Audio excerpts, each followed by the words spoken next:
Capítulo 31, palabra e imitación de Cristo que ilumina. Hay un momento en la vida espiritual en el que uno deja de preguntar qué dice Dios y empieza a preguntar cómo camino como Cristo aquí. Ese momento marca una transición profunda de la información a la formación, del conocimiento a la imitación, de la admiración a la obediencia, porque la palabra no fue dada solo para ser entendida, sino para iluminar el camino. Y Cristo no fue revelado solo para ser contemplado, sino para ser seguido e imitado. El salmista lo declara con una imagen simple y contundente. Lámpara es a mis pies tu palabra y lumbrera a mi camino. La palabra no es un reflector que muestra todo el trayecto de una vez. Es una lámpara suficiente para el paso siguiente. Ilumina lo necesario para obedecer hoy. Y aquí muchos tropiezan, quieren claridad total antes de avanzar cuando Dios ofrece luz progresiva a los que caminan. Este capítulo es clave dentro de la parte vi porque sin palabra no hay dirección y sin imitación de Cristo no hay discipulado real. Las disciplinas anteriores ordenan el corazón, afinan el oído y alinean los deseos. Ahora, la palabra y el ejemplo de Jesús dan forma concreta a la obediencia. Jesús mismo lo dejó claro cuando dijo, porque ejemplo os he dado, para que como yo os he hecho, vosotros también hagáis. Cristo no vino solo a enseñar verdades, sino a encarnar la verdad. No nos dejó solo mandamientos, nos dejó un modelo vivo. La vida cristiana no consiste en hacer lo correcto según normas abstractas, sino en aprender a vivir como Él vivió, en dependencia del Padre y amor hacia los demás. Y esa imitación no es cómoda. Jesús lo advirtió sin suavizarlo. Si alguno quiere venir en pos de mí, niéguese a sí mismo, tome su cruz cada día y sígame. Seguir a Cristo implica decisiones diarias, no heroicas siempre, pero sí constantes. Negarse a uno mismo no es anular la identidad, sino renunciar al derecho de gobernarse solo. Tomar la cruz no es buscar sufrimiento, sino aceptar el costo de la obediencia.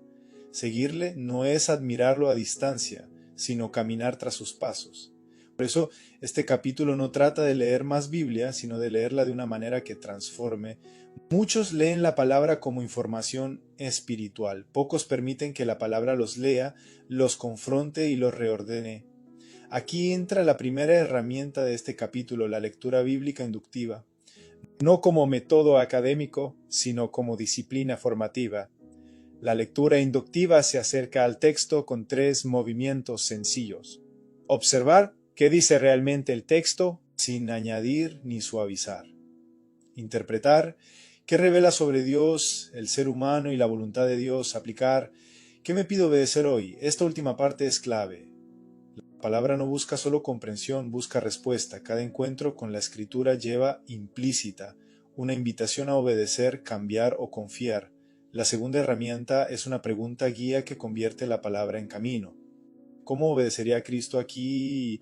No en abstracto, sino en esta situación concreta, en esta conversación, en esta decisión, en este conflicto, en este silencio. Esta pregunta traslada la fe del papel a la vida, nos saca de la excusa de no sé qué hacer y nos coloca frente al modelo vivo de Jesús. Por eso las preguntas de este capítulo son tan directas. La primera confronta nuestra relación con la Escritura. ¿Leo la palabra o permito que me lea?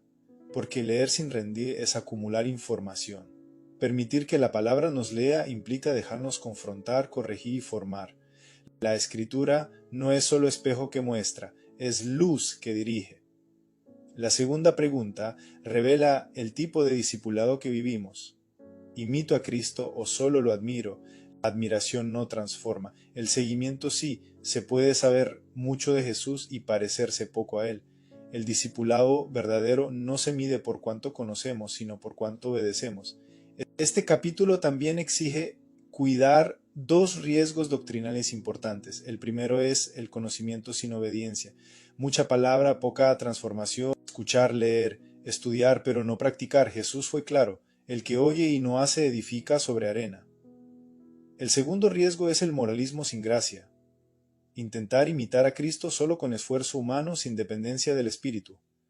Eso produce agotamiento y culpa. La imitación bíblica no nace de la autoexigencia, sino de la comunión viva con Él.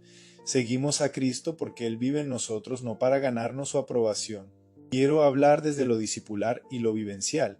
Hubo un tiempo en que leía la Biblia buscando respuestas rápidas, quería saber qué hacer. Con el tiempo entendí algo más profundo. La palabra no siempre responde preguntas, muchas veces forma carácter. Y ese carácter con el tiempo sabe cómo obedecer. Cuando dejé de preguntar solo qué dice este texto y empecé a preguntar qué me pide vivir, la escritura dejó de ser información devocional y se volvió luz diaria. La palabra iluminó decisiones, actitudes y silencios. Y la imitación de Cristo dejó de ser ideal inalcanzable para convertirse en camino posible, sostenido por gracia. Quiero cerrar este capítulo con una oración pensada para acompañar la lectura diaria de la palabra. Señor Jesús, abre mis ojos para ver tu verdad y mi corazón para obedecerla. No quiero solo conocer tu palabra, quiero caminar en ella. Enséñame a leerte con humildad y a imitarte con dependencia. Ilumina mis pasos con tu verdad. Dame gracia para negarme a mí mismo, tomar mi cruz y seguirte cada día. Que mi vida refleje más quién eres tú que lo que yo creo saber de ti. En tu nombre, Jesús. Amén. Con este capítulo se establece otro ritmo esencial de la parte B. Una vida guiada por la palabra y moldeada por la imitación consciente de Cristo. No como ideal abstracto, sino como práctica diaria de discipulado.